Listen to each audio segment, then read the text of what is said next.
L'année scolaire 2022-2023 vient de commencer. Les acteurs de l'école s'en remettent à l'œuvre avec des fortunes diverses, mais dans l'ensemble avec le cœur bien gros. Pour le pouvoir, l'essentiel est de commencer quand même.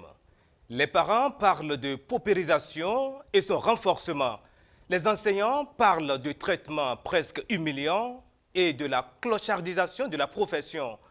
Au gouvernement, on dit bien connaître la situation, mais des efforts sont en train d'être faits en attendant le jackpot prévu pour novembre pour donner le sourire à tous les travailleurs. Les optimistes attendent, les pessimistes, eux, jouent les Saint-Thomas. Et tout ceci s'effectue dans un contexte international marqué par le conflit dans l'Est de l'Europe qui a aussi des répercussions sur le continent et vient notamment éclairer les Africains sur la fragilité manifeste de nos maîtres d'hier qui en réalité ne faisaient que nous appauvrir, nous piller, nous déstabiliser, alors qu'ils nous définissaient comme les pays pauvres, très endettés et prétendaient ainsi nous aider. Mais parce que certains pays, à l'instar du Mali, ont décidé de lutter contre les terroristes sur son sol sans s'appuyer sur les manteaux des dits terroristes que sont nos maîtres d'hier, le Mali fait aujourd'hui l'objet de toutes les attaques de ces impérialistes et néocolonisateurs. Mesdames et messieurs, bonjour ou bonsoir, ça dépend du moment où vous nous recevez. Avons-nous toujours une école au Bénin, celle quartier latin de l'Afrique? Que dire de sa situation? Et les acteurs, s'y plaisent-ils? Sinon, pourquoi? Y a-t-il un problème psychologique en instance? Ou bien le mal est ailleurs? Que dire de sa pédagogie? Quel regard sur la géopolitique africaine dans un contexte marqué par le discours du Premier ministre par intérim du Mali à la tribune de la 77e Assemblée générale de l'ONU? Nous aborderons cette dernière problématique et si le temps nous le permet. Rentrée scolaire et lecture géopolitique, et c'est le thème de ce numéro de votre émission, ma part de vérité, qui reçoit pour vous professeur Jean-Claude Roumenou. Bonjour professeur et merci d'avoir accepté notre invitation. Bonjour monsieur Sedodi, merci de m'avoir invité aussi. Psychopédagogue, professeur titulaire des universités, ancien recteur de l'université de Porto Novo, vous êtes aussi analyste sociopolitique. Tout à fait. Professeur, justement, quelle analyse faites-vous de l'école béninoise aujourd'hui? Merci monsieur Sedodi. Bon, c'est vrai, le 19 septembre dernier, l'école béninoise a fait sa rentrée académique sous une pluie très abondante. Peut-être que c'est un signe du destin. Chez nous, on pense que lorsqu'il pleut, c'est une bénédiction. C'est une bénédiction de la nature. Bon, malheureusement, la pluie était si abondante qu'elle a inondé certaines cours d'école, au point qu'une partie de nos écoliers, de nos élèves n'a pas pu effectuer la rentrée le jour J, parce qu'il y avait encore beaucoup d'eau. Toujours est-il qu'officiellement, et sur l'ensemble du territoire national, la rentrée s'est effectuée en dehors de ces écoles qui ont été inondées. Bon, sur le plan général, disons que l'école béninoise fait son petit bonhomme de chemin. C'est vrai que l'école a connu quelques avancées notables ces dernières années, avancées dont témoignent les résultats que nous avons obtenus ces 2 dernières années aux examens nationaux. On a eu des résultats très satisfaisants au CEPE, au BPC, au CAP, au baccalauréat, qui témoignent d'un mieux-être de ce système-là, parce que certains facteurs importants ont été pris à bras le corps par le gouvernement, notamment pour stabiliser le temps scolaire, pour stabiliser l'année scolaire, parce que le temps est un déterminant important du succès de tout système éducatif. Hein. Ce n'est pas la même chose d'étudier pendant 5 mois ou d'étudier pendant 7 ou 8 mois. Hein. C'est vrai que cette stabilité du temps scolaire a rejailli positivement sur les performances du système éducatif. Et notre système éducatif, l'école béninoise, est également l'objet de pas mal de réformes, notamment dans l'envergure que l'on veut désormais accorder à l'enseignement technique et professionnel chez nous. Toutes choses qui vont dans la bonne direction. On dit chez nous, et ça nous vient de la révolution des années 70, on dit lorsque la ligne juste est tracée, les cadres décident de tout. Hein. Cependant, il y a encore beaucoup de cadres qui essaient donc de cacher la lumière du soleil aux dirigeants, que sont le président de la République, que sont les ministres, hein, en ce qui concerne les matières éducatives là. Hein. C'est pour dire que tout n'est pas forcément rose dans notre système éducatif. Et il y a encore bien des points qui méritent beaucoup d'amélioration. Pour la raison que, effectivement, certains pseudo-cadres ou pseudo-experts induisent parfois nos hautes autorités en erreur, en ce qui concerne donc les décisions à prendre pour la bonne marche de notre école. Je vais vous donner peut-être quelques exemples au niveau de l'enseignement secondaire, par exemple. Vous connaissez sans doute le concept d'aspirant au métier d'enseignement, hein, et qu'on a généralisé après au primaire aussi. Cette initiative ne va pas sans susciter quelques polémiques. Hein. Bon, personnellement, je n'ai pas beaucoup apprécié ce concept.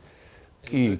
Nous allons revenir sur ce système-là qui est en phase d'expérimentation, je vais dire, avec plus de détails après. Okay. Mais parlant des conditions de travail et des enseignants et des élèves, quelle lecture cela vous inspire, professeur?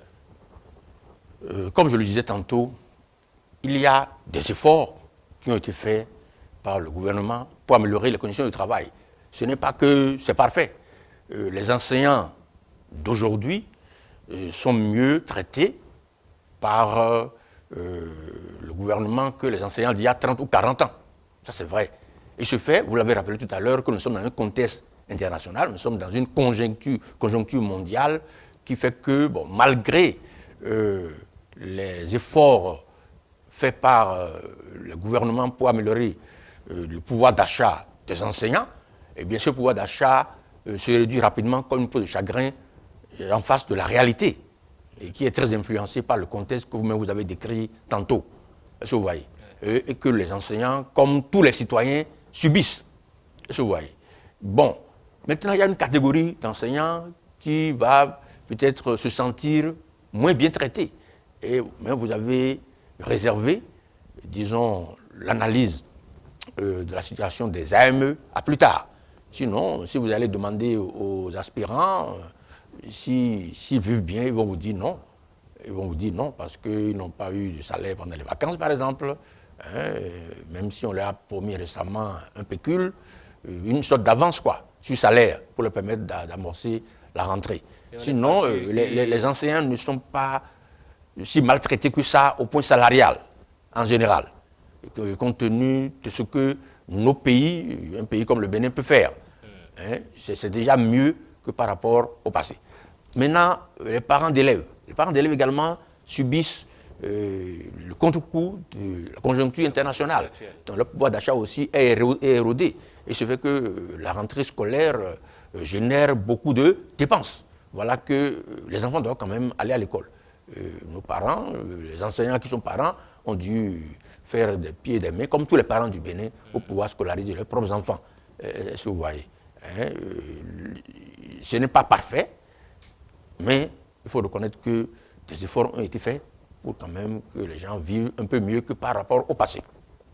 Professeur, il est dit qu'en général, les enseignants formateurs des élites de demain sont très maltraités au Bénin. Vous avez dit que ce n'est pas aussi mal que ça. Voilà.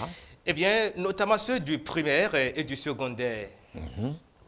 Des hommes psychologiquement malades en perspective? Si on peut parler de maladie au plan psychologique, c'est d'abord lié à la manière dont on désigne aujourd'hui la fonction enseignante. Si on vous appelle aspirant au métier d'enseignement, alors que vous êtes déjà un enseignant confirmé, ça peut vous mettre mal à l'aise. Si les conditions de votre utilisation en tant qu'enseignant ne sont pas des conditions stables, si vous êtes dans la précarité permanente, ça peut faire que vous-même, vous soyez en insécurité au plan psychologique et que vous ne soyez pas tout le temps à l'aise pour faire le travail pour lequel vous avez été recruté. Sinon, bon, les aspirants au métier d'enseignant ne sont pas les plus nombreux dans le corps enseignant. Ceux qui sont des enseignants réguliers, permanents, ils sont traités comme tous les fonctionnaires béninois. Si tous les fonctionnaires sont maltraités, c'est qu'ils sont maltraités aussi. Mais comme je l'ai expliqué tantôt, il y a eu du mieux. Si vous circulez, si vous allez dans la cour de nos collèges, il y a beaucoup d'enseignants qui ont aujourd'hui des voitures, ce qui n'était pas le cas il y a 30 ans ou 40 ans. Ça veut dire que le pays a quand même progressé. Même si vous allez au primaire, il y a beaucoup d'instituteurs qui roulent en voiture. C'est dire qu'il y a eu une amélioration dans les conditions de vie. Mais, je suis d'accord avec vous, que ce n'est pas encore l'idéal, qu'on peut faire mieux pour mettre les enseignants dans les meilleures conditions.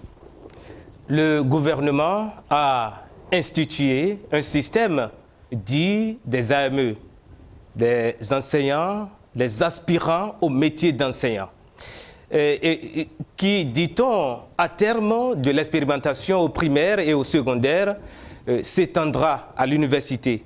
Que pensez-vous du système en lui-même, puis de son extension dans le supérieur?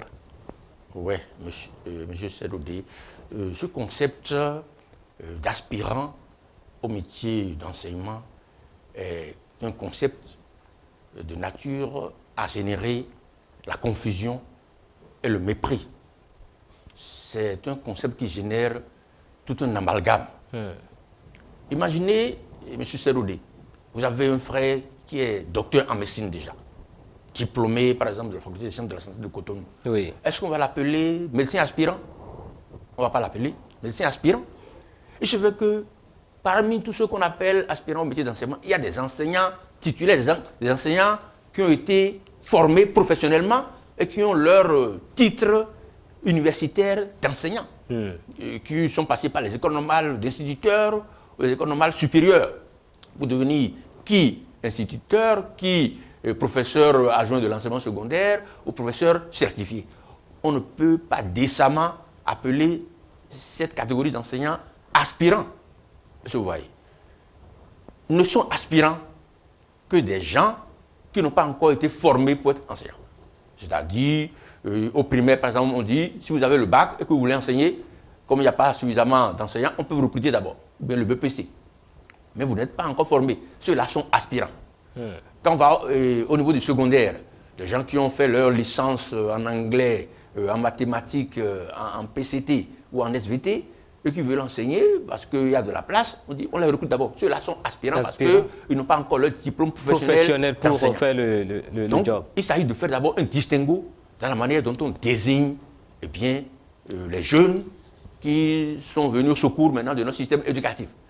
En principe, tous les anciens normaliens là, on doit les appeler, parce qu'ils ne sont pas encore recrutés définitivement, on peut les appeler enseignants pré-titulaires. Enseignants pré-titulaires, soit du secondaire technique professionnel, soit du primaire. Et puis tous les autres qui n'ont pas encore reçu une formation pour être enseignants, mais qui viennent dépanner le système, on peut les appeler, si on veut, aspirants au métier, parce qu'ils sont vraiment des aspirants. Mais le terme demeure toujours péjoratif. On peut les appeler des enseignants stagiaires, tout simplement. Ensuite, vous avez parlé tout à l'heure d'influence psychologique. Quand on prend ce que vous avez appelé expérimentation des aspirants au métier d'enseignement, aujourd'hui, il manque un plan de carrière clair pour ces jeunes-là. Quel est le mécanisme que nous mettons en place pour permettre à ceux qui sont déjà enseignants parmi eux de devenir titulaires? C'est cela. Parce qu'aujourd'hui, on ne sait pas sur combien d'années ils vont demeurer aspirants. Aspirants, voilà. Et le hic dans l'affaire, c'est que vous pouvez être dans la base de données. Et on vous déploie cette année, 2022-2023 par exemple, mais il peut arriver qu'en 2023-2024, vous ne soyez pas déployé. Ça veut dire que vous n'avez pas encore la sécurité de l'emploi. Alors, pour que l'expérience soit plus concluante et bénéfique à ces jeunes qui viennent renforcer donc, le corps enseignant du système éducatif national, il faudrait que notre gouvernement puisse clarifier le mécanisme par lequel ils seront titularisés. On sait que ceux qui sont de vrais aspirants, là, eux, là, ils doivent aller après en formation. On doit les envoyer en formation dans les écoles normales, soit d'instituteurs, soit supérieurs, pour devenir des enseignants de plein droit. Mais ceux parmi eux qui sont déjà enseignants, instituteurs titulaires du CEAP ou bien du CAP, ou bien professeurs adjoints titulaires du BAPES, professeurs certifiés titulaires du CAPES, ceux-là, on doit avoir un plan de carrière pour eux, en nous disant par exemple qu'après 3 ans, comme enseignants pré-titulaires, ils pourraient être titularisés à travers un concours, pour qu'on puisse vraiment sécuriser leur emploi et que les gens soient à l'aise pour faire leur travail. Parce qu'il ne faut pas désespérer les jeunes. Il faut que les jeunes puissent garder l'espoir que, eh bien, ils pourront devenir en 2, 3, 4 ans des fonctionnaires de l'État, des agents contractuels de l'État et avoir la garantie de l'emploi. Et qu'ils ne soient pas soumis au yo-yo entre la base de données et le terrain. Parce qu'aujourd'hui, vous avez la chance, on vous déploie, après demain, on vous oublie parce que d'autres sont là. Donc il faudrait que nous puissions préciser le mécanisme de titularisation de ceux qui sont aujourd'hui des enseignants pré-titulaires. Le mécanisme aussi de mise en formation de ceux qui sont vraiment des aspirants et dont nous devons faire de vrais enseignants. Si le système n'est pas organisé ainsi, au-delà de l'impact psychologique sur les enseignants eux-mêmes, les apprenants ne seront quand même pas... Voilà, les apprenants ne seront pas dans les meilleures conditions d'encadrement parce que leurs enseignants, leurs encadreurs eux-mêmes ne sont pas en sécurité. Ils seront tout le temps dans la crainte, dans l'expectative.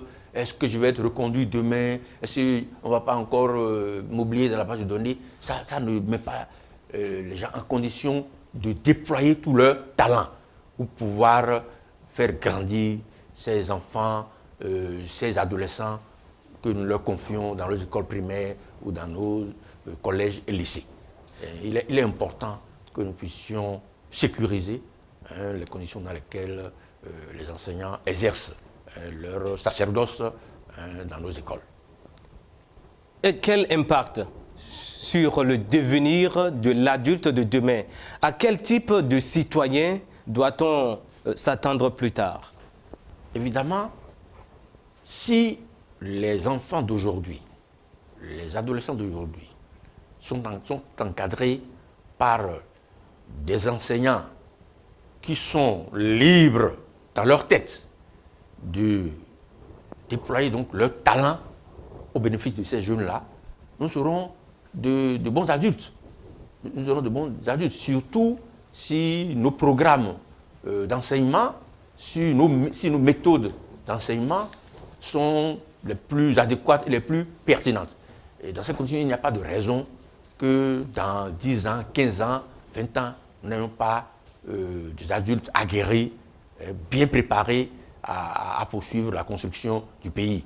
C'est lorsque les enseignants d'aujourd'hui ne sont pas mis dans les meilleures conditions psychologiques, les meilleures conditions sociales, lorsqu'ils n'ont pas la garantie de l'emploi et qu'ils se cherchent tout le temps, qu'ils ne donnent pas le meilleur d'eux-mêmes, ça peut avoir peut-être de mauvaises répercussions sur le devenir de ces jeunes d'aujourd'hui.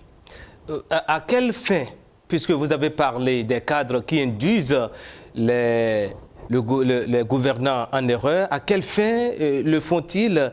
Est-ce parce qu'ils sont incompétents ou ils le font de mauvaise foi?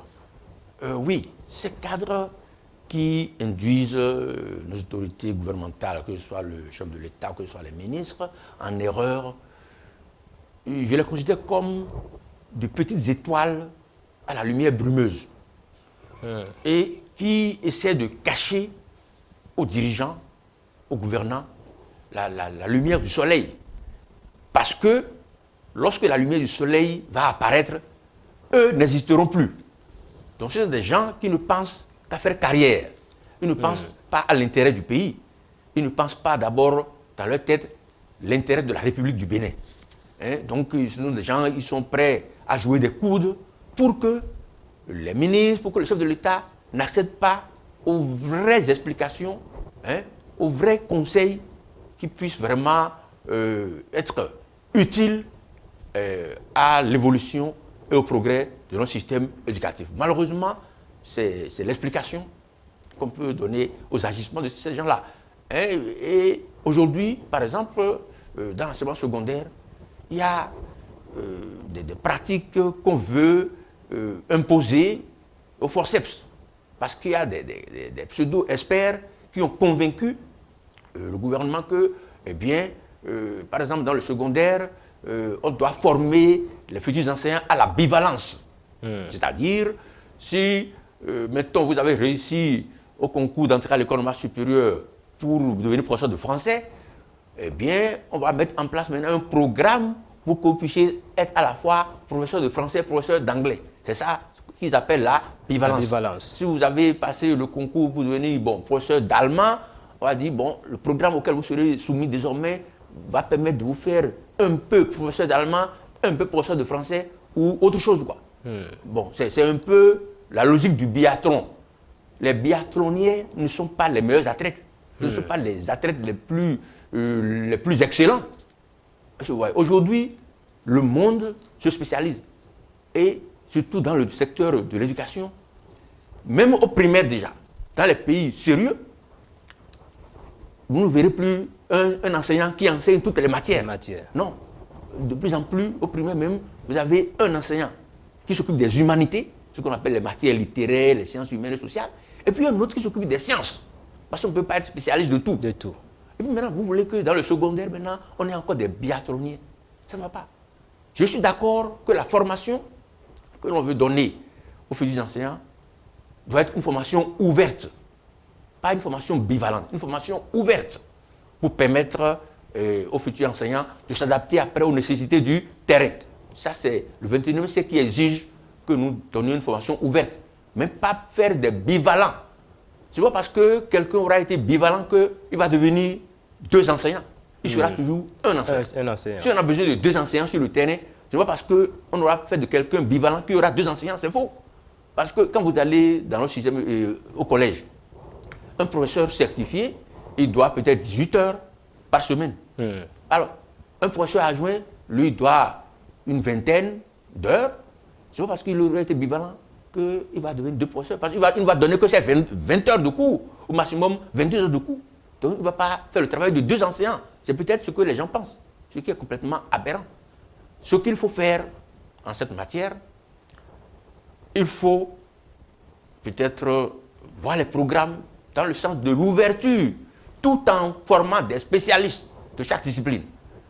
Le professeur de français, il peut avoir une ouverture vers l'anglais dans son programme, mais c'est pour faire un professeur de français, surtout que nous sommes dans le système LMD.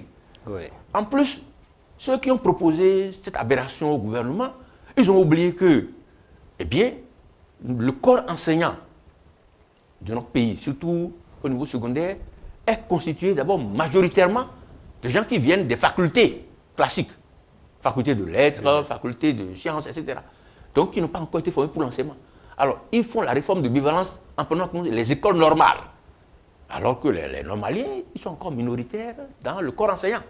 Est-ce qu'ils vont aller maintenant dans les facultés pour dire, vous aussi, vous allez faire programme pour la bivalence?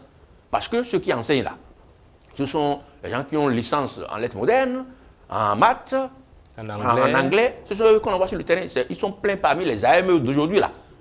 Eux, ils ne font pas bivalence là-bas. Pourtant, ils seront majoritaires dans le corps enseignant. Est-ce qu'ils pourront imposer à l'université de faire des programmes? Aujourd'hui, nous sommes dans le système LMD pour faire des bivalences. Ça ne serait pas cohérent par rapport au système LMD. C'est pour cela que, plutôt que de parler de bivalence, qu'on incite les universités qui abritent les écoles normales supérieures à faire des programmes ouverts. Aujourd'hui, nous parlons de semestres, d'unités d'enseignement dans le système LMD.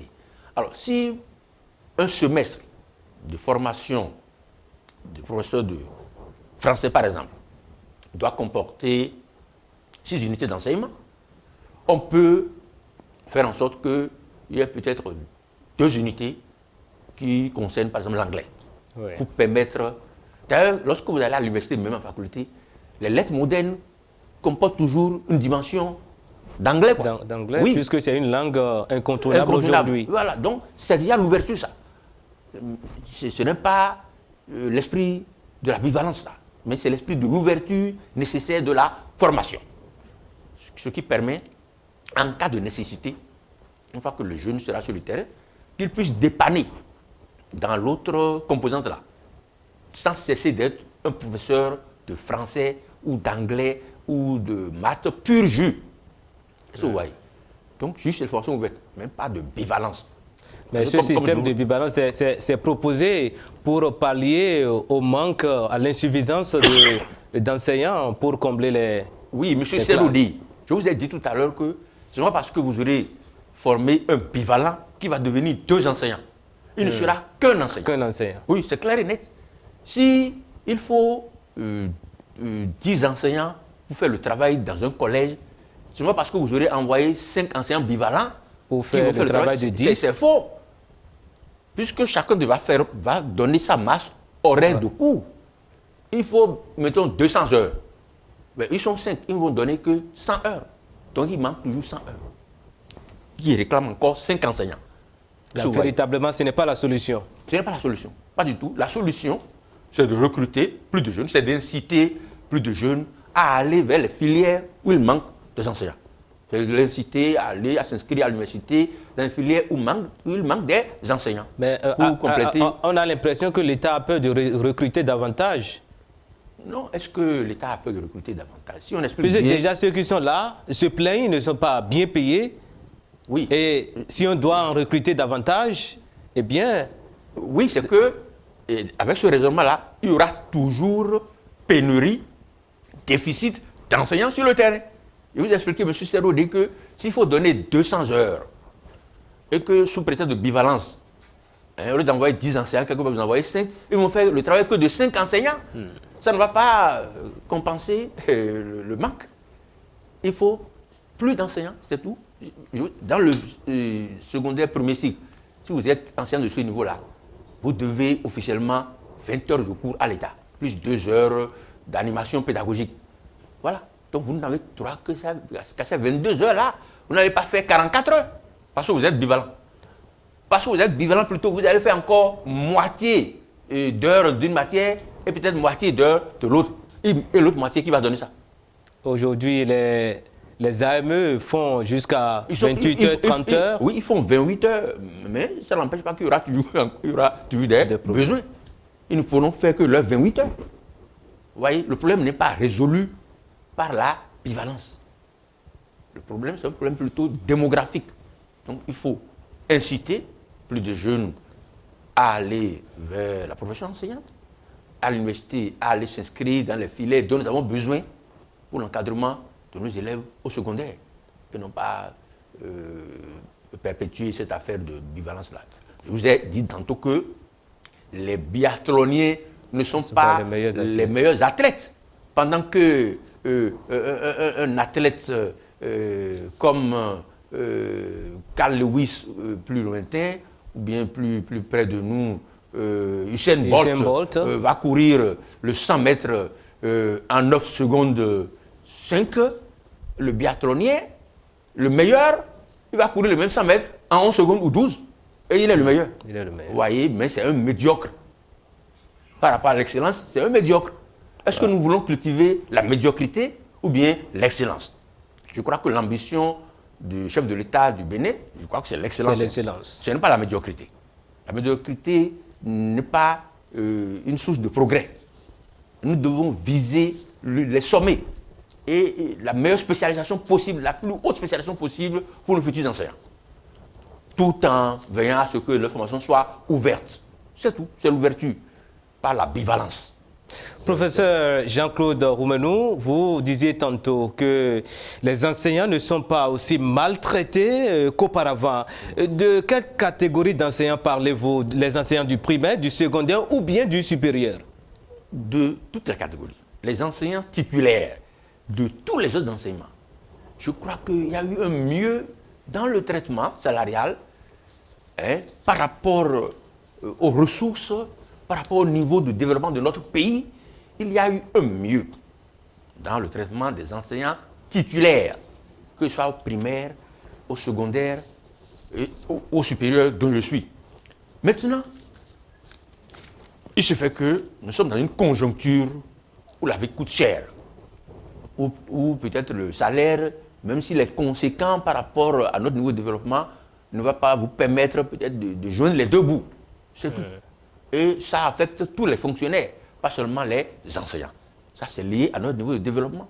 Si l'État béninois a les ressources de donner 250 000 à chaque instituteur qui commence, mais c'est tant mieux. Mais c'est mieux aujourd'hui qu'hier. Je vous ai dit tantôt que vous allez même dans les écoles primaires, beaucoup d'enseignants roulent en voiture. Ça veut dire que les gens ont eu plus de moyens. Ce n'était pas le cas hier. L'enseignant béninois, on le connaissait à sa BBCT, dans le bon vieux temps. Il avait la BBCT, même au secondaire. Au secondaire, vous avez beaucoup d'enseignants, beaucoup de jeunes qui roulent carrosse, sans compter le supérieur. Mais il faut dire que c'est une minorité, ces titulaires qui ont ce privilège-là. La grande masse, eh bien, c'est là où se trouve le véritable problème. Bon, Monsieur Serolé, si vous appelez grande masse les aspirants, bon, ils sont en situation de pré-insertion, pré-titularisation. Si quelque chose doit être fait pour améliorer leurs conditions, et je suis d'accord avec vous, il faudrait qu'effectivement, on pense à leur octroyer un pécule de vacances, parce qu'ils n'ont pas de salaire pendant les vacances. Si, au lieu de donner 3 mois, l'État peut leur donner même 1 mois pour leur permettre de bien passer les vacances, c'est tant mieux. Ensuite, ceux d'entre eux qui sont déjà des enseignants et qu'on appelle abusivement aspirants, c'est-à-dire ceux que moi j'appelle les enseignants pré-titulaires, là, diplômés des écoles normales supérieures, il faudrait qu'on leur octroie au même titre que tous les enseignants titulaires les primes de rentrée qu'on donne aux autres. Les primes de journée pédagogique, là, on doit pouvoir leur donner ça. Parce qu'ils n'ont rien à envier au plan de la formation aux autres. Et que les autres, maintenant, qui sont vraiment des aspirants, ils attendent leur tour. Mais que tous les aspirants puissent bénéficier d'un petit pécule de vacances. Voilà ma position sur la question. C'est une situation de pré-titularisation. C'est toujours un peu inconfortable. Cela vaut mieux que d'être au chômage et de ne rien avoir. Oui, au plan social, c'est quand même quelque chose. Mais on peut améliorer si nos moyens nous permettent pour que ces jeunes-là puissent être dans les meilleures conditions au plan psychologique et donner le rendement qu'on attend d'eux. Le gouvernement leur a accordé une avance sur salaire, 2 mois, à rembourser. Oui, c'est à rembourser. Certainement. C'est à rembourser. Comment auriez-vous souhaité que cela soit remboursé? Si on devrait tout prélever d'un seul coup? Non, je suis que le gouvernement ne va tout prélever d'un coup. Ils vont peut-être répartir ça sur plusieurs mois. Le gouvernement peut se faire rembourser en 5 ou 6 mois. Donc si quelqu'un est à 100 000 francs, on va lui prélever peut-être 15 000 francs sur son salaire chaque mois pour qu'il rembourse, quoi. Ou si le gouvernement peut convertir ça en pécule de vacances, ce serait tant mieux. Hein. Ce serait tant mieux. Pourriez-vous, vous, psychopédagogue, faire une semaine après son début, le bilan de cette rentrée scolaire? Pour ce que j'ai observé, les cours ont commencé dans toutes les écoles, il n'y a pas eu inondation. Les cours ont vraiment commencé, les enseignants se sont mis au travail. Les apprenants aussi ont pris le rythme. Savoir que maintenant l'année a commencé et le temps des vacances est terminé, le temps des amusements est terminé et il faut apprendre au jour le jour. Dès qu'on revient de l'école, et après un peu de repos, il faut reprendre les cahiers, ou réviser ce qu'on a étudié et s'apprêter pour le lendemain. Je crois que l'année a bien commencé. C'est le bilan que je fais. Partout où la rentrée a eu lieu en tout cas. Mais quel regard portez-vous sur la pédagogie dans nos écoles? Correcte, hasardeuse ou bien désuète? Je dirais que la pédagogie est encore hasardeuse. Hasardeuse pour la même raison que il y a des pseudo-experts qui induisent nos décideurs en erreur. Surtout quand nous prenons la manière dont l'approche par compétence, la sacro-sainte approche par compétence est mise en œuvre, appliquée dans les établissements d'enseignement. Parfois, cette façon d'appliquer l'APC contredit tous les fondamentaux de la pédagogie. Vous voyez. Et il nous reste encore à mettre en phase les méthodes d'enseignement avec les finalités, les objectifs des apprentissages, quoi. Parce que, comme j'ai coutume de le dire à mes étudiants d'école normale supérieure, on ne grimpe pas sur le cocotier en groupe. Et pour aller à Bomé-Calavi, à Ganvier, on ne prend pas sa moto.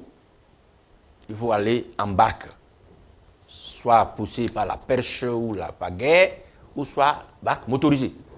Tout se passe dans un système éducatif que, comme si on ne peut enseigner qu'avec une seule formule pédagogique. Une seule formule pédagogique. Vous allez maintenant dans nos classes, pour étudier n'importe quel sujet, on va mettre les enfants en groupe, on va leur dire travail individuel, travail en groupe et plénière. Ce qui fait perdre énormément de temps. Ça perd énormément de temps. Tous les sujets ne peuvent pas s'étudier en groupe. En plus, c'est chaque apprenant qui doit apprendre. Lorsque les enfants vont à l'examen, ils ne vont pas composer en groupe. C'est individuellement. Individuellement. Alors qu'en classe, on dit travail de groupe, d'autres se cachent derrière leurs camarades. Très bien, M. Serodi. Le travail de groupe génère de la fainéantise sociale. Ce qu'on appelle le mytho-aimé. Chez nous, quoi. Fainéantise sociale. Parce que, bon, on compte sur les autres. Et on bénéficie de la réponse du groupe. Alors qu'on n'a pas fait d'effort personnel. Je crois que nous devons de plus en plus aller vers des méthodes pédagogiques où les enseignants, les apprenants vont apprendre directement en contact avec leurs enseignants.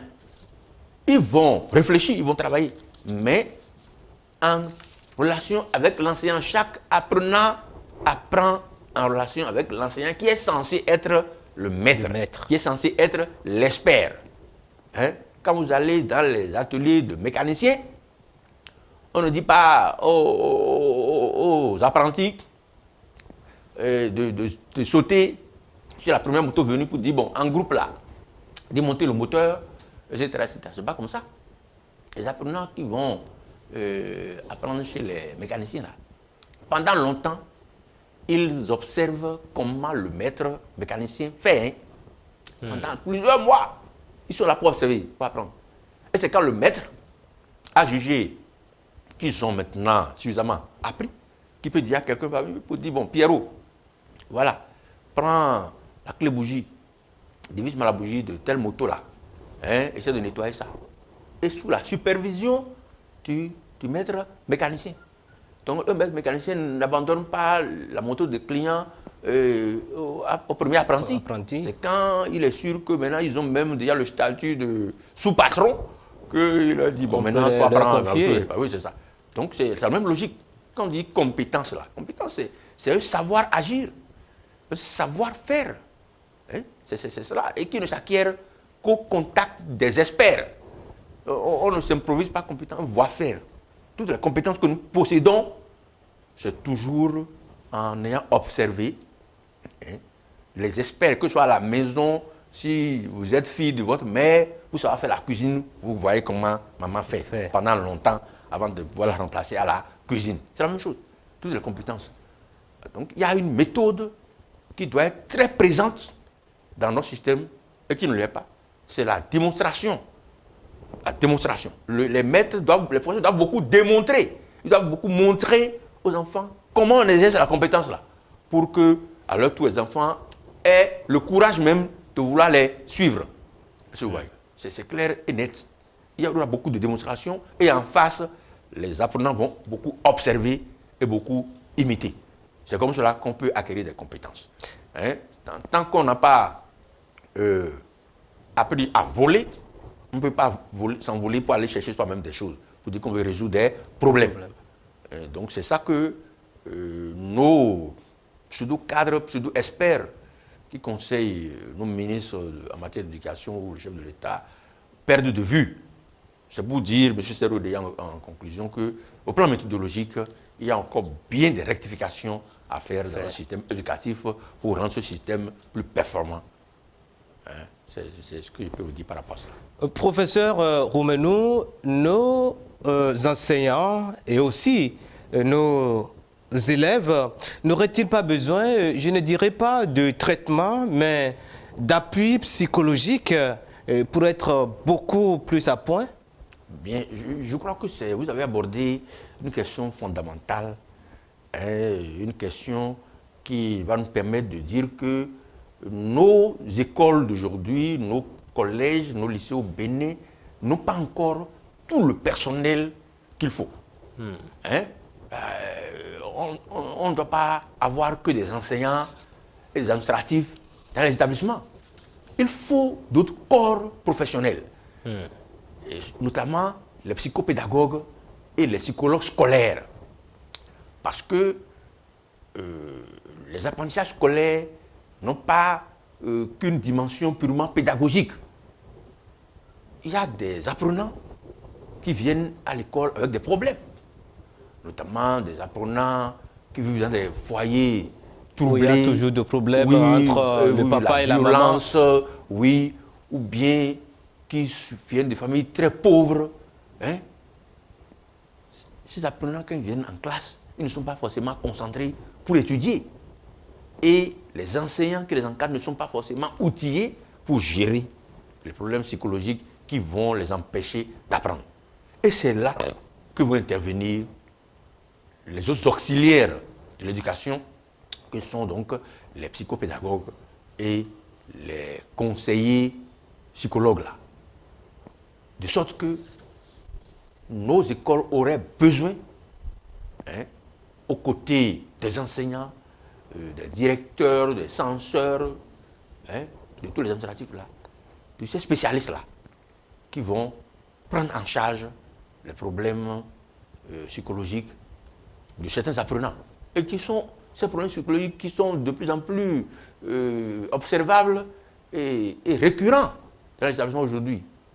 Et qui expliquent pas mal d'échecs scolaires aussi. À terme, donc, il faudrait que notre gouvernement puisse instituer officiellement le corps des psychopédagogues ou bien des psychologues scolaires. Et que, au début, on puisse peut-être affecter un psychologue scolaire au service de plusieurs établissements. On peut dire, par exemple, tous les collèges qui sont à Papa, on leur a fait des psychologues scolaires. Oui, c'est cela. Et toutes les écoles primaires qui sont dans telle zone, on leur a fait un psychopédagogue pour appuyer les maîtres. Et ça va aider aussi à améliorer les performances du système. Donc nous avons besoin de nouveaux travailleurs à l'école. Ce sont les psychopédagogues.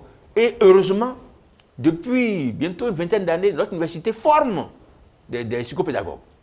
Nous formons des psychologues scolaires. Malheureusement, ces jeunes-là, on ne les a pas utilisés. Parce que comme on ne connaît pas ces spécialités, bon, nous sommes frileux à les accueillir. Aujourd'hui, c'est une nécessité. Le personnel existe pour pouvoir aider notre système éducatif. Il suffit maintenant que le gouvernement acte l'idée donc de doter le système de ces profils de personnel, et ce sera tout bénéfice pour tout le système éducatif national. Le développement de l'enseignement technique, c'est l'objectif que vise le gouvernement actuel. Vous appuyez sur cette nouvelle vision? C'est une bonne vision. C'est une bonne vision parce que nous voulons de plus en plus former pour l'emploi. Parce que lorsque un parent d'élève envoie son enfant à l'école, c'est pour qu'il puisse devenir quelque chose demain. Hein, et qu'il puisse travailler, qu'il puisse trouver du travail. Ce n'est pas pour aller acquérir seulement la culture générale. Il n'y a que pour ça, là, on ne va pas investir les sommes vraiment considérables que nous distrayons chaque rentrée de notre budget familial. Parce que nous espérons qu'après 10, 15 ans dans le système, l'enfant pourra devenir quelque chose, il pourra manifester, déployer certaines compétences au profit de la société, ce qui va lui permettre de vivre. Alors aujourd'hui, le gouvernement a pris conscience que l'enseignement général occupe encore trop de place dans le système éducatif et qu'il était temps que l'on améliore l'envergure de la dimension technique et professionnelle à une certaine hauteur, aussi bien au plan quantitatif que qualitatif. D'où le choix de multiplier les établissements d'enseignement technique et professionnel, de sorte que nous puissions atteindre au moins 30 à 40% d'enseignement technique dans le système au niveau du secondaire. Ça va permettre que, après leur formation, on ait déjà des ouvriers spécialisés. Et s'ils n'ont pas l'ambition d'aller à l'université, ils peuvent déjà servir le pays à travers les compétences qu'ils possèdent en tant que technicien bâtiment, dessinateur de plans ou géomètre, informaticien, électronicien, mécanicien, ouvrier en bois de bâtiment. Ce sont des compétences pratiques dont nous avons besoin. Cela dit, il ne faut pas non plus exagérer la place du système de l'enseignement technique professionnel. Parce que la société a quand même besoin d'enseignement général. Nous avons besoin même plus d'enseignement général parce que c'est ça qui nous permet de nous adapter.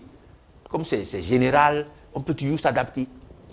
Moi, je me rappelle, jusqu'en 2016, en Chine, qui est une grande puissance, la grande puissance que nous admirons tous aujourd'hui, l'enseignement technique professionnel, que ce soit secondaire ou à l'université, ça pesait 45%. Donc, il y avait encore 55% d'enseignement général dans le système éducatif de la Chine. Et c'est déjà un pays développé. Donc si nous-mêmes, nous pouvons avoir même 30% de technique, c'est déjà pas mal. Parce que ce ne sont pas tous ceux qui sont diplômés non plus de l'enseignement technique qui ont du travail. Il y en a aussi qui chôment. Parce que ce n'est pas tout le monde qui a les moyens de s'installer à son propre compte aussi. Donc on ne va pas non plus exagérer trop les vertus de l'enseignement technique et professionnel. Maintenant, si on les forme de façon à exporter aussi de la main-d'œuvre au-delà de nos frontières, ça serait quand même une solution pour éviter le chaos après. Monsieur Serode, vous avez raison. Vous avez raison. Et Dieu sait qu'il y a aujourd'hui de grands pays dans le monde qui manquent de main-d'œuvre. Qui manquent de main-d'œuvre. Des grands pays comme le Canada, même l'Allemagne, c'est vrai. Si, on dit même qu'après le passage de Covid, le Canada a véritablement besoin de main-d'œuvre. Ils sont dans le besoin. Donc, effectivement, si notre système nous permet de former rapidement des cadres moyens sur le plan technique, bon, on pourra exporter peut-être de la ressource. On pourra exporter de la ressource humaine dans ces pays-là. C'est tant mieux pour les jeunes qui vont bénéficier donc de ces conventions que nous pourrions mettre en place entre ces grands pays et nous, quoi. Ce serait tout bénéfice pour eux aussi. Ça, c'est vrai. Professeur, fort des explications que vous avez données au sujet de l'impact de la situation de notre système éducatif actuel sur le citoyen de demain, cela implique qu'au bout du rouleau, les objectifs pour des cadres, des citoyens compétents vont échouer. Bon, votre préoccupation m'amène à parler des finalités. Les finalités de notre système éducatif. Ça, c'est la philosophie, la vision d'ensemble qui va guider le système éducatif. Et c'est cette vision-là qui doit être traduite en actes concrets à travers l'enseignement au quotidien dans nos écoles, dans nos collèges ici et même à l'université. C'est vrai, les finalités qui régissent encore le système aujourd'hui, ça date du début des années 90, peut-être du début des années 2000. Parce que, bon, dans les documents cadres de politique éducative, on a dit, ouais, l'école béninoise doit permettre de former un jeune qui dispose de compétences, qui est capable de s'auto-employer, de contribuer au développement du pays. En gros, c'est ça, quoi. Mais il faut aller au-delà. Nos finalités éducationnelles devraient davantage insister sur l'acquisition, sur l'appréhension par les apprenants de valeurs spirituelles, de valeurs davantage spirituelles, et non pas seulement des compétences pratiques pour résoudre des problèmes pratiques. Il faudrait que nous puissions maintenant, notre système éducatif puisse former des citoyens patriotes d'abord, qui aiment leur pays, des citoyens qui aiment leur pays, qui aiment la culture de leur pays, tout en étant des citoyens ouverts sur le monde. Et ça va influencer les programmes d'éducation aussi. On ne va pas seulement mettre l'accent sur les compétences, mais science sans conscience n'est que ruine de l'âme. D'accord, des compétences, mais il faut former de bons esprits aussi. Et nos programmes doivent permettre de former ces bons esprits-là, des citoyens vertueux qui aiment le pays et qui, lorsqu'ils sont aux affaires, vont agir pour l'intérêt de la République, pour l'intérêt de l'ensemble de la collectivité nationale, plutôt que de faire du tchiganabisme, quoi. Donc ça manque à nos finalités, et je crois que c'est juste ça qu'on devrait mettre l'accent pour que le type d'homme, le type d'individu qui sort du système puisse vraiment être utile au pays. Professeur Jean-Claude Roumenou, vous êtes un panafricaniste fervent. Quelle lecture faites-vous de la déclaration hier du Premier ministre par intérim du Mali à la tribune des Nations Unies? Oui, le Premier ministre malien, je crois qu'il était dans la logique du gouvernement de transition dirigé par le colonel Assimi Goïta. Une logique que personnellement je trouve une logique de bravade. Je crois que nos frères du gouvernement de transition du Mali, je ne leur dénie pas le droit d'être patriotes, nationalistes, d'aimer le pays. Mais aujourd'hui, le nationalisme étroit ne sert à rien. Ça n'est utile à aucun citoyen malien. Parce que le Mali est-ce qu'on peut parler de nationalisme étroit dans le contexte du Mali, où nous savons la chronologie des faits qui ont amené... Quelle que soit la chronologie des faits, quand nous observons ce qui se passe, la dégradation des relations entre le Mali et pratiquement l'ensemble de tous ses partenaires traditionnels, les partenaires traditionnels sont importants. On peut reprocher tout à la France, un pays colonial, tout ça là. C'est comme notre ancien partenaire. La France est avec nous depuis plus de 150 ans. Et ce ne sont pas les Russes qui vont les remplacer du jour au lendemain. Monsieur Zérodé, est-ce que vous êtes prêts à ce que vos enfants ils commencent à apprendre le russe maintenant? Parce que nous avons trouvé un nouvel ami. Mais professeur, il ne s'agit en fait pas de cela maintenant. Le Mali s'inscrit dans la logique d'un partenariat gagnant-gagnant, pas coopérer avec un maître qui veut toujours gagner, tel qu'on l'a constaté avec la France. On ne sait pas, on n'en sait rien. Je suis d'accord avec vous, M. Serolé, que le partenariat entre nos pays et les pays que nous disons développés là, doit être un partenariat gagnant-gagnant. Le Mali ne gagnait-il vraiment rien à coopérer avec la France et les pays de l'Union européenne? Parce qu'il semble qu'ils ont demandé aussi à Takuba de partir. Est-ce que le Mali, dirigé par la junte d'Assimi Goïta, a tous les moyens, malgré la présence des Russes là, pour couvrir le territoire malien? C'est plus de 1 200 000 km². C'est un vaste territoire. Alors, si nous avons des amis qui, malgré tout ce que nous pouvons leur reprocher, sont prêts à nous aider par leurs moyens aériens pour lutter, voire éradiquer le terrorisme, lutter contre le terrorisme, voire l'éradiquer, bon, il s'agit, comme vous l'avez dit, d'entrer dans la logique de partenariat gagnant-gagnant, et non pas d'entrer dans une logique de bravade. Sinon, c'est 10 ans d'échec de la lutte contre le terrorisme. Oui, les échecs là, on les attribue à qui? Qui doit lutter contre les terroristes au Mali? C'est d'abord les soldats maliens. Assimi Goïta, il était là depuis 10 ans, non? Oui, les mais soldats, la France est venue et a pris le contrôle, mais on note 10 ans après que la situation n'a pas évolué. Au contraire, ça s'empire. Monsieur Serodi, si la France n'était pas arrivée au secours du Mali en 2013, là, est-ce que c'est Assimi Goïta qui serait au pouvoir aujourd'hui? Je ne crois pas. Hein. Ce seraient les djihadistes. Et ils auraient peut-être pris aussi le Burkina. La France a quand même, l'intervention de la France en 2013 sous le président Hollande a quand même permis de stopper l'avance des hordes djihadistes et de reprendre du territoire. Maintenant que nos amis français... Nous étions en train de parler de l'intervention du colonel Abdoulaye Maïga. Oui, je vais y venir. Je dis, il a le droit d'exprimer le patriotisme des Maliens, il a le droit d'exprimer le nationalisme de la junte qui est au pouvoir, mais nous sommes dans le Conseil des Nations, hein, plus que douceur que violence. Plus fait douceur que violence. Dans les relations internationales, il faut être diplomate.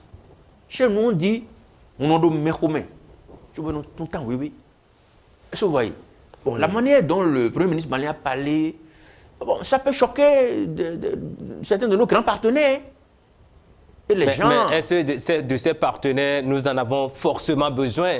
Est-ce que si la politique sur le continent africain est bien réfléchie, est-ce qu'on ne peut pas se départir de ces partenaires-là et quand même atteindre l'objectif du développement, du bien-être des populations en Afrique? Je suis d'accord avec vous, M. Serodi, que la finalité pour tous nos pays, c'est de gagner en autonomie.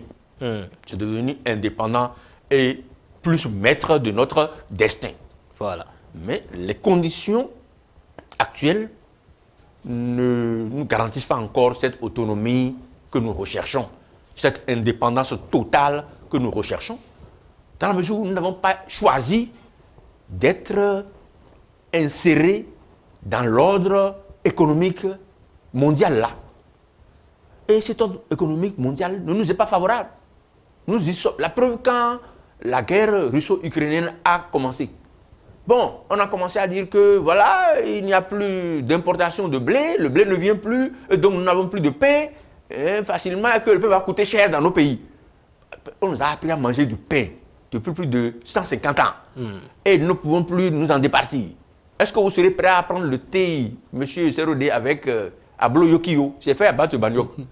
Combien de consommateurs béninois, et surtout dans l'élite là, seraient prêts à retourner à Ablo Yokio pour prendre le thé? Est-ce qu'il ne faut pas s'adapter ou bien essayer de fabriquer le pain à base d'autres produits, puisque nous avons le manioc, nous avons l'igname? Est-ce que ce n'est pas la problématique de transformation de ce que nous avons chez nous? Ce que j'essaie de vous expliquer, M. Serodi, c'est que nous sommes dans un système mondial. Nous sommes intégrés. Oui. On nous y a insérés à notre corps défendant. Oui. Et nous devons composer avec cela. Nous devons composer avec cela. Bon, mais dans un respect mutuel. Bon, malgré toutes les redemontades de nos frères maliens, là, ils ont déjà remplacé le CFA par le franc malien, qui s'est déjà levé parmi nous, les pays francophones, les anciennes colonies là. Est-ce que quelqu'un a déjà créé sa propre monnaie pour dire maintenant l'autonomie? Parce que la monnaie, c'est quand même un moyen d'autonomie. Qui d'entre nous a déjà fait ça? Nous préférons pour le moment le confort de la zone franc CFA, malgré les désavantages que ça peut avoir pour nous, plutôt que de prendre le risque de battre une monnaie nationale qui va nous conduire à la, comment on appelle, à la faillite totale. Hein? C'est pour ça. Pour revenir à notre Premier ministre du Mali, oui, je suis d'accord qu'il défend les intérêts du Mali, mais il y a des manières de faire. Il ne faut pas braquer les partenaires potentiels. Hein? On ne peut pas, la négociation, obtenir un partenariat plus gagnant-gagnant. Mais quel est l'intérêt de chasser les Français du Mali? Mais il n'y a qu'un partenaire en jeu ici, un partenaire qui a tout le temps saboté le gouvernement de la transition au Mali. Oui. Et quand vous voyez quelqu'un qui manifestement fait tout pour vous traiter de diable, eh bien, même si vous savez vous contrôler, parfois, il faut quand même dire la vérité pour que le monde sache ce qui se passe. Bon, en toute chose, il faut considérer la fin.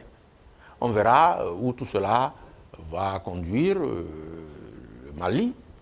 Est-ce que le Mali va s'en sortir plus forte? Hein, on ne sait pas. Moi, je ne suis pas contre l'arrivée des militaires au pouvoir lorsque le pays est dans un état de délitement, qu'il y a le bordel civil en griffe. Je conçois que l'armée intervienne ponctuellement pour rétablir l'ordre, mais c'est aux civils de déterminer la politique de la nation. Hein, chacun a son rôle. Les militaires, c'est eux qui doivent faire la guerre, protéger le pays. Nous avons tous adopté le système démocratique aujourd'hui qui veut que ce soit les civils qui dirigent nos pays. Il n'est pas question donc qu'un pouvoir militaire s'accroche au pouvoir pour dire bon, je vais m'octroyer une transition de 5 ans. Encore que ce n'est pas le cas, ce n'est qu'une transition bien définie. Une transition ne dure pas 5 ans, mon cher ami Zéro. Mais il y a un contexte, dans un contexte de terrorisme qui... Quel est le contexte qui veut que ce soit seulement les militaires qui puissent faire face? Non. Un civil qui a toute sa tête peut bien conduire le Mali à la victoire contre les djihadistes. Même en contexte de guerre? Même en contexte de guerre. Ça veut dire que vous dites que les civils ne peuvent pas gagner la guerre. Vous savez qui a gagné la Deuxième Guerre mondiale au nom de la Grande-Bretagne? Sir Winston Churchill. Il n'était pas militaire. C'est celui-là qui a résisté, il a conduit la résistance contre Hitler. Hitler a bombardé la Grande-Bretagne pendant longtemps. Les Britanniques ont tenu parce qu'ils avaient un leader. Ce n'était pas un maréchal, ce n'était pas un général. C'était Sir Winston Churchill. C'est lui qui a conduit la guerre contre Hitler et qui a contribué à la victoire des Alliés. Hein? Ce n'est pas un militaire. Même les États-Unis. C'est bien après que les Truman, c'était Roosevelt. C'était un civil, il n'est pas un militaire. C'est ceux-là qui ont fait la guerre contre Hitler. Bon, c'est vrai, du côté français, c'était De Gaulle. C'était De Gaulle, par la force des choses. Donc, tout cela pour dire que ce n'est pas forcément un militaire qui doit avoir le pouvoir pour qu'on gagne la guerre. Puisque Assimi Goïta, il est là depuis bientôt 2 ans, non? Alors, ils ont déjà gagné la guerre contre les djihadistes. La situation se détériore. Ils estiment qu'il y a une nette amélioration. Ça, c'est la propagande. Vous et moi ne sommes pas sur le terrain. Mais est-ce que de l'autre côté aussi, il n'y a pas une contre-propagande? C'est-à-dire la France, les médias qui sont acquis aux causes de la France disent la contre-vérité. Oui, mais les militaires maliens qui sont au pouvoir, eux-mêmes reconnaissent qu'ils n'ont pas encore la totale maîtrise du territoire. C'est pourquoi ils cherchent d'autres partenaires crédibles. Oui, malgré les partenaires crédibles, là, il y a toujours des problèmes sur le terrain.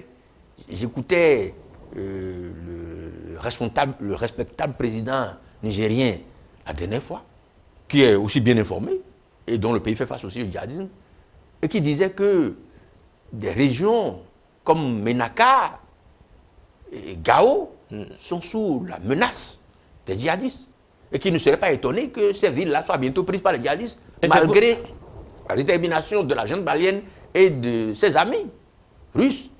C'est pour dire qu'il faut traiter les problèmes de développement de nos pays avec diplomatie. Tous ceux qui veulent passer par les bravades, ils meurent vite d'ailleurs. Hein, ceux que nous saluons comme les héros là, il ne s'agit pas d'être un martyr. Il faut faire une action et voir l'action aboutir. À quoi sert-il d'aller verser son sang, comme le feu Sankara, hein, tous ceux que nous saluons comme des martyrs là, ça a servi à quoi? À leur famille. D'autres présidents qui ont préféré composer dans la sagesse, ils ont eu des choses pour leur pays. Le vieux Houphouët-Boigny là, vous pensez qu'il était moins patriote que Sankara ou que Lumumba? Mais il a su jouer avec les rapports de force. Dans les relations internationales, il faut tenir compte des rapports de force. Lorsque vous n'êtes pas en position de force, vous négociez, vous essayez de rogner un peu, pour que ça soit gagnant-gagnant pour vous. Même vous n'affrontez pas directement celui qui est plus fort que vous et celui qui détermine l'ordre des choses sur le plan mondial. La France, c'est un membre du Conseil de sécurité. Ils sont très influents dans le FMI. D'ailleurs, c'est une citoyenne, si je ne m'abuse, c'est Michel, Lagarde qui est président du FMI, non? C'est une Française. Donc ce sont eux qui vont déterminer si vous avez besoin d'argent là. C'est eux qui sont capables de dire, bon, prêtez de l'argent à tel, ne prêtez pas à tel. Dans ces conditions, il vaut mieux aller par la négociation, tout en étant ferme sur les intérêts de votre pays. Mais pas faire du populisme. Et c'est justement ce qui se passe, monsieur le professeur. Oui. Quand on lit la démarche du Mali, eh bien, c'est dans la courtoisie que la vérité est dite. Ah, je ne sais pas si les autres retrouvent leur démarche courtoise. Les mots ont leur importance. Au commencement, était le verbe, a écrit Saint Jean dans les évangiles. Les mots ont leur importance. Quand vous tenez des propos injurieux, quand vous voulez, comment on appelle, diminuer le prestige de gens qui se considèrent comme une grande puissance et qui sont une grande puissance par rapport à vous. Mais est-ce que ce n'est pas ce que l'Occident a toujours fait aux pays africains? Des injures. Nous sommes ici, on a entendu ce que l'ancien président des États-Unis, Donald Trump, a dit par rapport à l'Afrique. Oui, bon, vous savez, ça c'est l'ordre mondial. Est-ce que ce cadre-là ne devrait pas changer, ça monsieur va le changer, professeur? mais c'est avec le temps. Et ce temps n'est pas encore arrivé. Nous sommes dans le présent. Nous sommes dans un présent où ces gens-là sont encore très forts. Nous devons composer. Il faut être sage dans la vie. Je constate que Oufoué, il a vécu longtemps. Après, il est mort de sa belle mort. Sankara, le pauvre, il a fait à peine 3 ou 4 ans au pouvoir. On l'a assassiné. Il a laissé sa femme veuve, les enfants orphelins, tout ça là. Et on peut prendre la douceur, tout en disant la vérité à nos amis là, en disant quand même, en nous basant sur leurs propres principes, on peut les amener à concéder, Parce qu'après tout, nos pays là, qui les a créés? Le Mali là, est-ce que c'est Assimi Goïta et ces militaires là qui ont créé le Mali? C'est la France qui a créé son Mali. Le Bénin, c'est le Dahomey là, c'est la France qui a créé Dahomey. Nigeria, c'est les Anglais qui ont créé. Ce ne sont pas nos héros qui ont créé les pays là. Il faut en tenir compte. C'est ceux que nous appelons colons là, qui ont créé les pays là. Sinon, avant l'arrivée des Français, nous avons nos petits royaumes. Il y avait Abomey, il y avait Kandi là-bas, Niki. C'est ça qui existait sur notre territoire. Mais ils sont venus nous mettre ensemble pour dire maintenant c'est pays. Il faut en tenir compte. Nous n'avons pas donc toutes les racines de ce pays-là. Et le sachant, nous devons faire attention pour voir comment nous pouvons composer avec eux. C'est ça. Leur ménager leurs intérêts, ménager aussi nos propres intérêts. Ce sont des grandes boutiques qu'ils ont créées. Ils ont créé nos pays-là comme des boutiques où ils venaient vendre leurs affaires. Nos présidents sont leurs gérants. Ils sont leurs gérants. Même s'ils sont patriotes, eux-mêmes doivent se dire que nous sommes les gérants. Ce sont les Blancs qui ont créé ces pays-là. Même s'ils sont des humanistes, qui ont commencé à nous aimer, qui veulent notre autodétermination, ils ont aussi leurs propres nécessités, leurs propres contraintes pour leurs citoyens. On doit tenir compte de tout cela. Et puis, dans la négociation, dans la discussion, essayer de faire avancer notre propre cause, tout en permettant aussi aux autres de résoudre leurs problèmes. Voilà, le monde est solidaire aujourd'hui. Aucun pays n'est indépendant. Quand vous prenez les États-Unis là, ils sont très endettés vis-à-vis de la Chine. Quand vous écoutez les discours politiques, vous allez penser qu'ils vont faire la guerre avec la Chine tout de suite. Non. La Chine les tient par le cordon de la bourse. Mais ils se connaissent quoi. Donc il n'y a pas de pays indépendant. Nous sommes interdépendants aujourd'hui. Nous sommes solidaires. La preuve, quand la guerre a commencé, le blé a coûté cher, le blé était inexistant. Et puis le pain a diminué de volume chez nous. Au lieu de 200 grammes, peut-être de 150 grammes, ça coûte le même prix. Et ce n'est plus la même qualité. Je crois que c'est dans cet esprit que la jeune malienne devrait gérer. S'il y avait un bordel, ils mettent fin à ça. Ils mettent fin à ça, ils mettent en place, si vous voulez, la structure qu'il faut. Et après, ils quittent. Ils laissent les civils reprendre. Mais c'est justement ce qui est... Ils ne veulent pas vite quitter. Ils ne veulent pas, ils ont déterminé, ils ont donné un calendrier. Oui, jusqu'en 2024, on verra. Les pays occidentaux parlent de démocratie, professeur. Oui. À chaque pays correspond un type de démocratie donnée. Mais pourquoi les autres veulent nous imposer leur forme de démocratie? Bon, est-ce que les autres veulent nous imposer? Bon, c'est vrai. Nous sommes allés à leur école. Ils nous ont introduits dans le système des nations modernes. notre élite est allée à leur école, est-ce qu'ils imposent quelque chose? Est-ce que c'est Mais les puisque Français, quand tu ne fais pas comme eux, est-ce que c'est les Français qui on nous te ont... vilipende, il y a de sabotage et tout, Est-ce ce que, qui est-ce va que avec. les Français ont imposé, par exemple, le français comme langue officielle chez nous? À l'indépendance, ceux qui étaient aux affaires, c'était des produits des Français. Naturellement, ils ont choisi le français, non? Maintenant, les grands pays dont nous parlons ne sont pas contre un système démocratique propre à l'Afrique, mais qui tiennent compte des valeurs universelles. Si nous faisons la démocratie et que nous gardons l'idée que bon, si quelqu'un fait la moindre bêtise, on lui coupe la tête, eux là, ils ne vont pas voir ça d'un bon oeil parce qu'ils sont contre la peine de mort. Ils sont contre la peine de mort. Ils pensent que la vie humaine est sacrée et que ça doit l'être partout. Nous sommes dans la même humanité. Nous sommes dans le même village planétaire. Hein? Et lorsqu'il y a des grands quelque part, ils sont là pour quand même maintenir un peu l'ordre. La preuve, quand dans nos pays, des dirigeants veulent se montrer trop despotiques ou tyranniques, à qui nous faisons appel?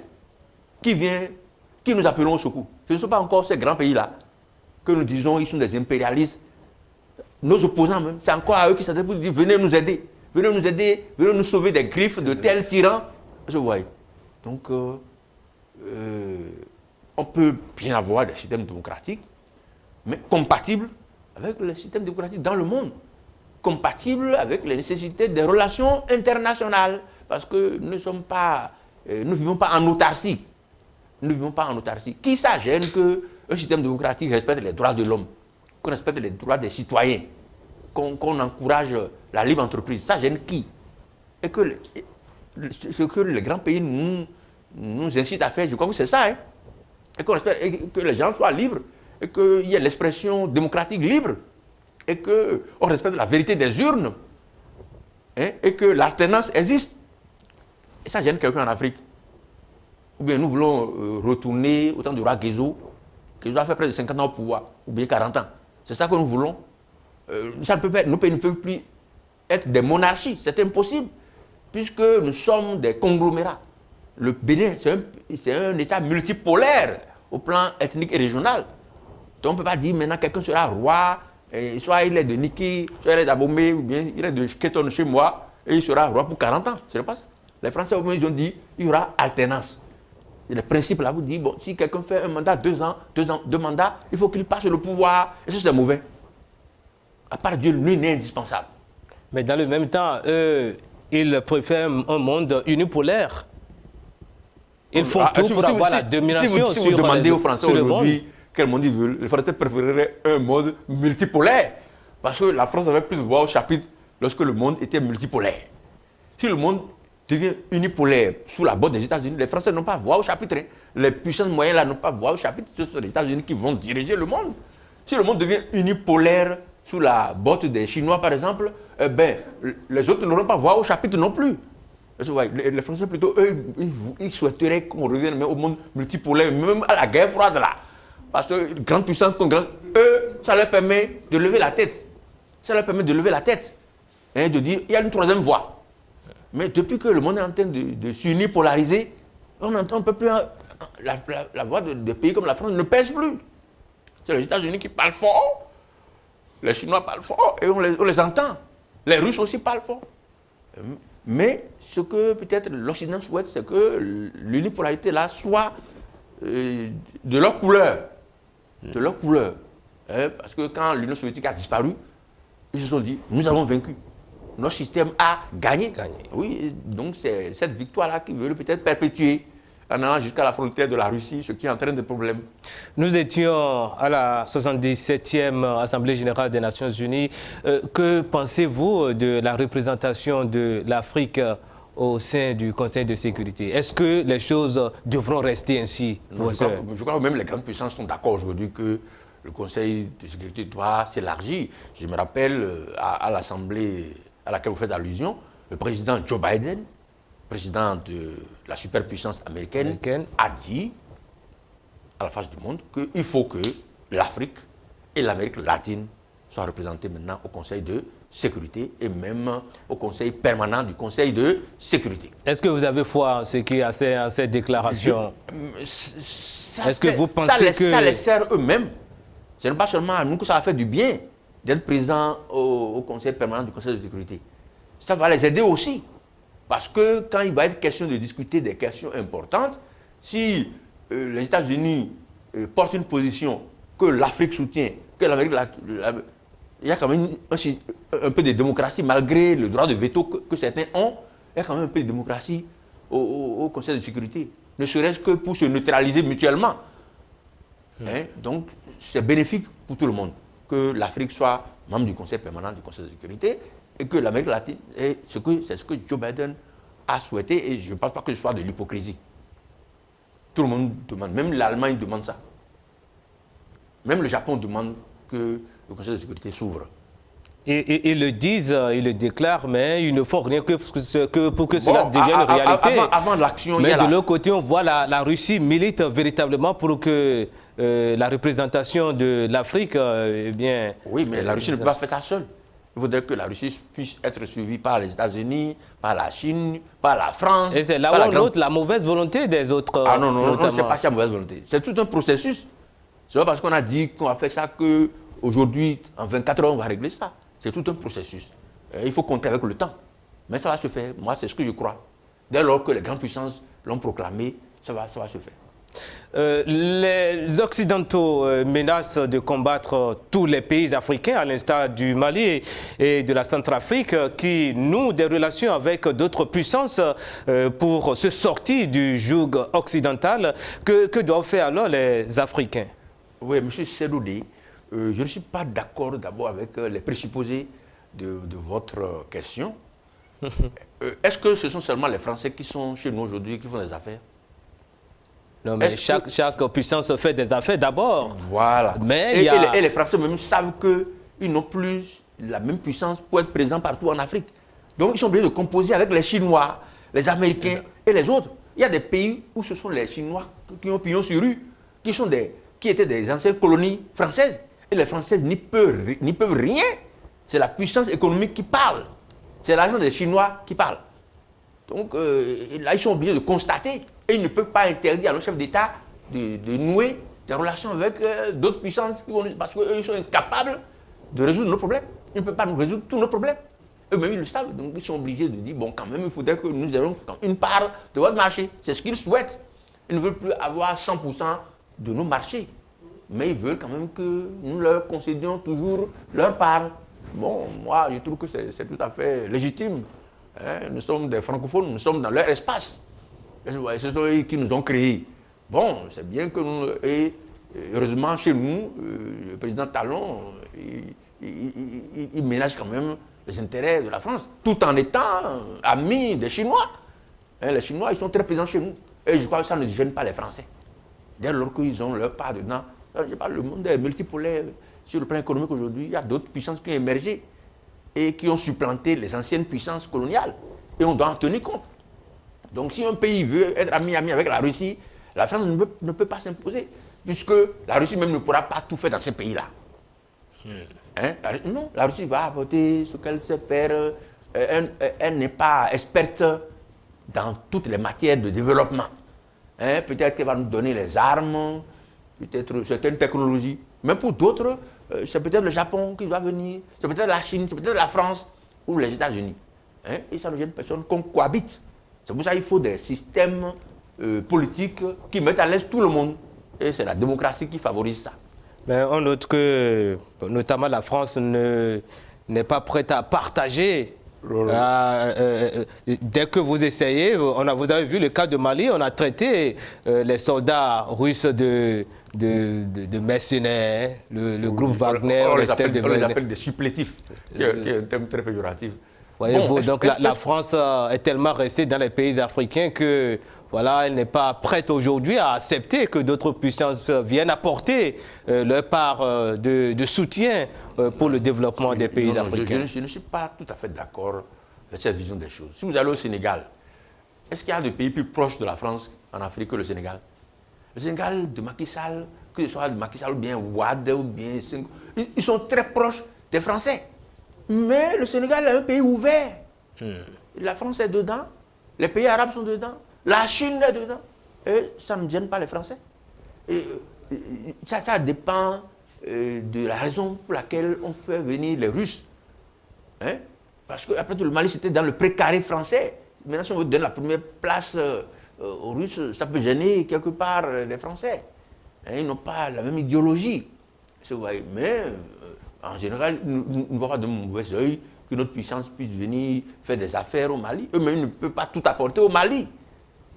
C'est parce que Wagner, là, est venu dans d'autres logiques qui ne sont pas celles de l'armée française. Hein?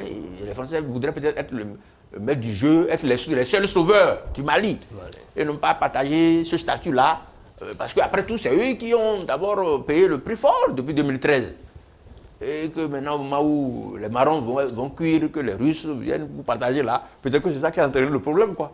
Est-ce que vous voyez? Sinon, les Français même savent qu'aujourd'hui, il y a la pluralité. Hein, il y a est-ce que si les États-Unis veulent faire des affaires au Bénin, les Français peuvent refuser? Non. Hein? Donc, nous collaborons avec toutes ces puissances-là, harmonieusement. Chacun à sa place. Les autres aussi savent que les Français sont chez eux ici. Et parfois, ils doivent composer avec eux. Donc, partage quoi. Hein, c'est le win-win, comme vous le dites, gagnant-gagnant. Chacun a sa part du marché de nos pays. Professeur, nous tendons vers la fin de cette émission, mais très rapidement, quel combat devrons-nous mener pour les générations futures en Afrique? Très rapidement. Très rapidement. Le combat que nous devons mener, c'est d'abord au niveau de l'éducation. Hein? Nous devons veiller à ce que nos systèmes éducatifs d'aujourd'hui préparent les Africains de demain à relever les défis du futur. Il s'agit de faire d'eux d'abord des hommes et des femmes, des êtres humains d'abord. En plus maintenant, des gens compétents dans divers domaines et des gens qui aiment leur pays, qui aiment leur continent, qui sont capables de sacrifices, d'efforts pour le progrès de leur communauté et qui aiment leur culture nationale aussi, tout en étant ouverts sur le monde, tout en étant des hommes transcendants sur le plan culturel. Hein, parce que rien ne dit que le jeune béninois, il va pousser racines au Bénin comme un arbre qui ne va jamais se déplacer. Beaucoup de jeunes béninois sont à l'extérieur aujourd'hui, ils sont en Afrique, ils sont dans le monde. Donc on doit les préparer à vivre cette diversité de la culture, cette diversité du monde. De sorte que partout où l'individu, l'Africain se trouve, qu'il puisse bien fonctionner en tant qu'être humain, qu'il puisse s'adapter facilement à un nouveau milieu. Hein? On ne veut pas former des gens fermés, hein? Des gens ouverts sur les autres et qui tiennent compte de la multipolarité du monde. C'est ça d'abord le premier défi. Tout le reste viendra. Rentrée scolaire et lecture géopolitique, c'est le thème de ce numéro de votre émission Ma part de vérité, qui recevait pour vous le professeur Jean-Claude Roumenou. Il est psychopédagogue, professeur titulaire des universités, ancien recteur de l'université de Porto Novo et analyste sociopolitique. Professeur, merci d'être passé sur notre plateau. C'est moi, M. Serodi. Mesdames et messieurs, merci à vous toutes et à vous tous de nous avoir suivis. Le programme continue sur GoTV Africa. On a déjà passé 1h30.